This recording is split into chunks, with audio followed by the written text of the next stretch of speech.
Hey everyone, and welcome to another episode of Therapy with Ari, where we talk about the heart, the mind, and everything in between. I'm your host Ari, and in today's episode, we're going to focus on a specific problem that couples often struggle with, that in my experience as a therapist, is often at the root of every other relationship problem they bring with them when they seek out my help. How to fight properly and resolve issues that inevitably come up in partnerships instead of letting those issues fester, get brushed under the rug, or otherwise damage the relationship. In therapy lingo, we call this fighting fair. And in this episode, I'll walk you through 6 important aspects of fighting fair with your partner and try to help you understand the communication strategies that you can use today in order to convert your fights and arguments into opportunities to gain trust, respect, and connection with your partner. So, without further ado, let's jump in.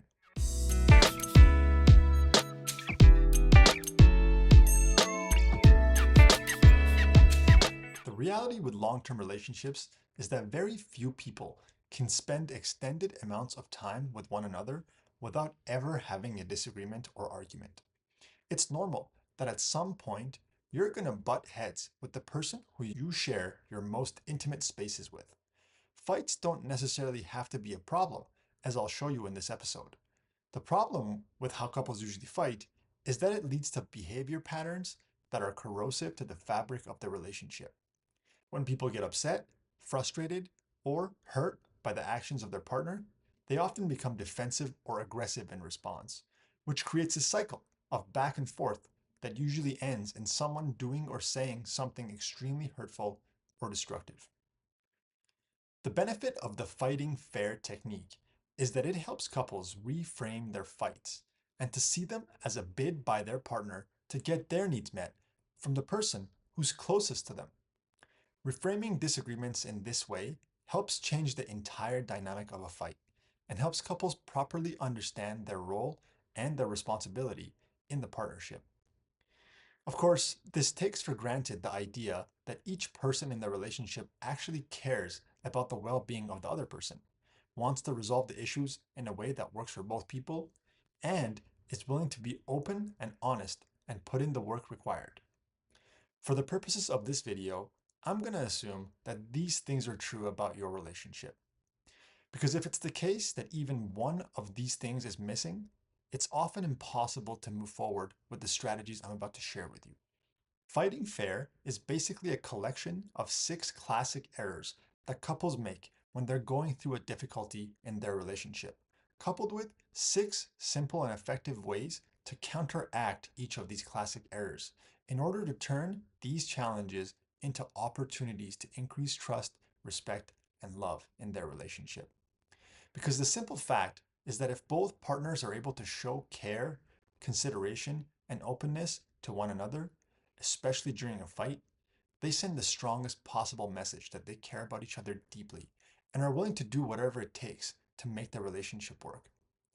Used consistently, these strategies help couples resolve many of their old wounds and stop adding to the pile of wounds each time a challenge does come up. So, the first and biggest mistake that couples make when fighting is to lose focus of what they're actually arguing about by constantly bringing back all sorts of past pains and grievances every time they have a fight. They have a lot of stuff between them, as people sometimes say, and that stuff is used as ammunition during their current argument. All this does is make the current problem that much harder to resolve. Stuff gets piled on top of stuff, and pretty soon, no one knows what the fight is about anymore, and both partners end up feeling hopeless about their relationship. A fight starts with one person not putting away the dishes in a timely manner, for example, and ends with the other person calling them a slob and totally inconsiderate, and then storming out of the room. A small and relatively simple disagreement spins out of control and quickly turns into everything that's wrong with the relationship. Of course, this doesn't mean that we're going to brush every piece of bad behavior or past issue under the rug. Exactly the opposite, actually. What happens when we learn to focus on the issue at hand is that we get to actually resolve some things now, rather than focus on things that were unresolved in the past and so fix nothing ever. In practice, this means that over time, couples gain the confidence to bring up specific issues, even ones from the past, at the appropriate time and talk about them in a way that actually creates a solution to the issue. And when practiced over a long period of time, all of that stuff that kept coming up and accumulating with every new fight slowly starts to dissolve and dissipate one issue at a time. So the first big rule of fighting fair is to stick to the issue at hand.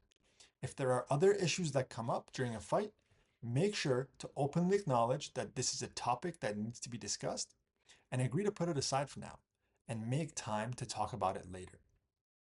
In this way, you make sure that nothing's getting brushed under the rug and allow the current discussion to remain on track and not get out of hand. Yes, this is time consuming, and yes, this is energy expensive, but that's only true in the beginning when there's a lot of stuff to deal with. Both early in a new relationship or when a couple's been together for a long time without fighting fair, it's normal for couples to have a lot of things to discuss and hash out. It's like trying to build something completely new from scratch, or to clean a space that hasn't been cleaned in ages. In both cases, it takes a lot of work at first, but once you put in the initial effort to create something good, it takes just a little bit of daily maintenance to keep it spotless and functioning well. So don't get discouraged to see that in the beginning, fighting fair is a lot of work. Soon, things will get much easier if you learn to first keep your focus on the issue at hand. Now, the second biggest mistake couples make when they fight is to blame one another for what's happening inside of themselves. Again, we're very often responding to the actions of our partners, but what I want to impress upon you here is that blaming the other person for the way you feel, even if it's factually accurate, is practically ineffective at getting them to listen to you or take your concerns seriously. The reason for this is simple. When we blame, we create defensiveness. And when our partner is defensive, they're looking to protect themselves rather than to help you solve an issue. A much more effective way of bringing up concerns is to use what's called an I statement, where you openly share the way that a certain specific event made you feel without resorting to blaming. It goes something like this. It really hurt my feelings and made me feel unheard when you did or said whatever. This way of talking to your partner is super powerful for a few reasons. First, as we discussed, it doesn't put your partner in a defensive posture. Second, as long as you're sticking to the facts of the matter, there's much less room for argument, which leaves more room for discussion. Your partner did something, which is a fact, and that made you feel something. That's another fact. There's nothing to argue about here. And lastly, you help your partner understand what you're going through by explicitly telling them, rather than having them guess what you're feeling. This way of talking about emotions helps partners create allies of one another. It's often true that people don't actually know that what they're doing is upsetting you so much, or that they've even hurt your feelings. Even though you think that they should know, sometimes the fact of the matter is they simply don't. And rather than banging your head against the wall or trying to get them to read your mind, you can just inform them and then see how they respond. You can tell a lot about the quality of a relationship when you observe your partner's response to a genuine, non-aggressive attempt to share your feelings with them. Did they respond in a caring, loving, and interested manner? Or did they continue to dismiss you and your feelings and tell you that you're wrong for having them? The truth is that feelings aren't often right or accurate, but the fact that we're feeling that feeling and honestly discussing it with our partner should, at the very least, put them in a place of genuine curiosity to try to understand your position. Is it because they were actually being careless and didn't realize it? Is it that they meant one thing with their words and you interpreted another? Or is this an old behavior pattern that one of you is bringing to the relationship without being aware of it? Either way, what should happen when partners discuss their feelings using I statements is that that piece of information becomes the start of a genuine and healthy conversation about a feeling that exists in the relationship dynamic and what you can do about that feeling. So, rule number 2, use I statements to share your feelings with your partner. The third mistakes that couple make when they're fighting might seem obvious to most of you when we talk about it dispassionately. And that's to make sure that you don't make character attacks or call each other names in the middle of an argument. As we discussed with making I statements just a moment ago, when you make character attacks or call your partner names in the middle of a discussion, all that does is to create antagonism and defensiveness, which encourages them to behave in the same way and changes the focus of the conversation. No one ever came to an agreement with someone who they openly called a moron. And so avoiding name calling and character attacks is an absolute imperative in fighting fairly. Not to mention that if you're calling someone names to their face, it shows a profound lack of respect for that person and their importance to you as your partner. So solution number 3 is to avoid name calling or character attacks and show your partner respect at all times. Keep your focus on specific things that your partner said or did, and don't globalize that to their whole personality or character. And then you can talk about those specific actions and how they made you feel using an I statement. You did or said something, and that made me feel something. Again, sticking to the facts does not leave much room for arguments. One of the most useful lessons that I teach couples in therapy is to learn each other's conflict style. This is actually a really simple but often overlooked aspect of why couples aren't able to resolve their conflict, and it has a lot to do with each person's upbringing and personality. Couples often make the mistake of assuming that everyone is like themselves and handles conflict in the same way that they do. But this is actually not true at all, and not knowing your partner's conflict style can cause all kinds of problems that are easily avoided. I divide conflict styles into 2 broad categories. Number 1, people who like to solve a problem immediately, as soon as it arises, no matter how much time or effort is required to do so. And I call these type 1 fighters. And number 2, people who get overwhelmed if a fight goes on for too long and need to step back for a minute in order to regroup and calm down. And I call these type 2 fighters. Often what happens when a conflict arises is that type 1 fighters push and push for a resolution, and type 2 fighters get overwhelmed and need a break. Taking a break in this moment is actually tricky because for type 1 fighters, this kind of feels like giving up, brushing problems under the rug, or getting abandoned by their partner. Type 2 fighters see the insistence of their type 1 fighter partners as kind of overbearing, and their overwhelm prevents them from calming down enough to be able to avoid making mistakes 1 through 4 that we've already talked about. So the solution to this problem is actually really simple, but it requires type 1 fighters to understand that taking a break doesn't mean that the problem will be ignored or brushed away, which is what they're most concerned about. And type 2 fighters can help their partners understand this by explaining simply that first, they need a break, second, it's because they're overwhelmed, and third, and most importantly, that they'll come back to this discussion in a predetermined amount of time, say 30 minutes. And if 30 minutes passes and it's not enough, they can reassert that they just need a little bit more time, and in 30 more minutes, they can revisit this issue. This helps type 1 fighters by letting them know what's going on inside their partner's heart and what to expect next. They're then able to calm down themselves and step back to give their partner the space they need to recenter before they both continue the discussion. Now, another mistake couples make during fights is to try to rebut whatever their partner is saying during an argument, instead of listening carefully to try to understand. Even when using I statements, there's a strong tendency for the receiving party to get defensive or try to turn the conversation around and make their own points. It's really important to resist this urge, especially when your partner is doing their best to fight fair and use I statements. The solution here is to listen to your partner with a genuine desire to understand where they're coming from, rather than to rebut them or what they're saying. It can be hard to hear someone tell you something unpleasant about yourself, or tell you how your actions are making them feel. The urge to get defensive is strong, and listening to understand is just the flip side of using an I statement. They go together. One side has to fight the urge to blame by using I statements. The other side has to fight the urge to get defensive by listening carefully for a resolution to the problem.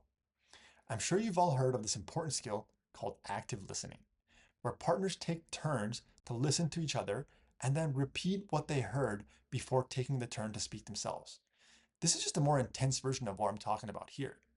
And it can be useful at times, though it can also be very time consuming and a difficult way of having a conversation. Just to repeat the point though, the solution here is just in the intention of the listener, the intention to understand rather than to defend or rebut.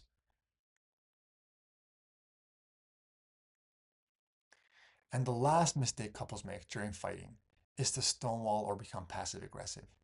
Stonewalling is basically just the tendency to become completely silent and non responsive to your partner, whereas passive aggressiveness is the tendency to not say what you actually mean and to use sarcasm or backhanded comments to get your point across without actually saying what you want to say. It's important to realize that silence and sarcasm can be just as damaging as shouting or name calling. Being clear, concise, and connected with your partner is difficult, especially during a fight.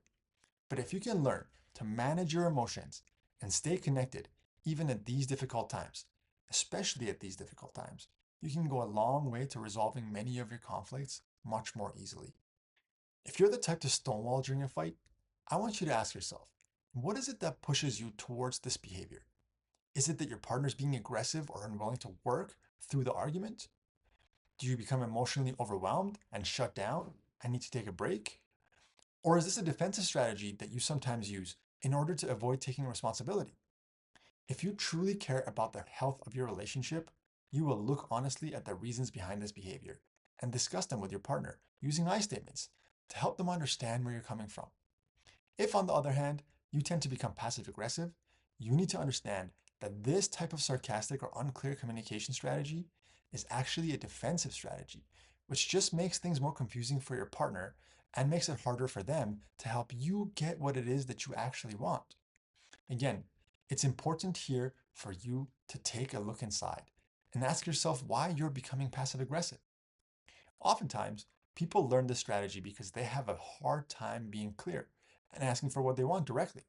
Sometimes their family and relationship history was such that asking directly for their needs resulted in strong negative outcomes. And so they learned to be passive aggressive as a way to show their feelings without the negative repercussions. The problem is when you're talking to someone who's fighting fair and genuinely interested in solving problems with you, passive aggression doesn't actually work at all. And it actually just creates that same defensiveness and resentment that we're really trying to avoid here. So, in both cases, the solution is to take the risk, be clear in your communication, and ask directly for your needs as often as possible, while trusting that your partner also has good intentions and actually wants to help you get your needs met. If you try this often and realize that actually your partner doesn't seem to want this, then it's a sure sign that your relationship is not a healthy one and that your partner is maybe not interested in your well being at all. So, there you have it. The 6 most common mistakes that couples make when they're fighting that prevent them from finding solutions to their disagreements and which just create a never ending series of stuff between them that never actually gets resolved. If you're able to practice and work on these 6 solutions with your partner, the likelihood of this happening becomes much lower for you, and your fights turn into opportunities, as I've said before, to show one another that you actually care, are willing to listen, and have the capacity to change in order to make the relationship stronger. If you've watched this video alone, I recommend sharing it with your partner as well, because it doesn't work if just one person in the relationship is trying to fight fair. Both people have to understand the rules of the game, or else one person is going to continually break the rules without even knowing that there are rules in place. Thank you guys for tuning in to another episode of Therapy with Ari. I really hope you've taken away some useful tips and practices for your own relationship, because there's nothing more fulfilling and satisfying than having a peaceful and happy home to which you can return after a tough day out there. Take care until next time.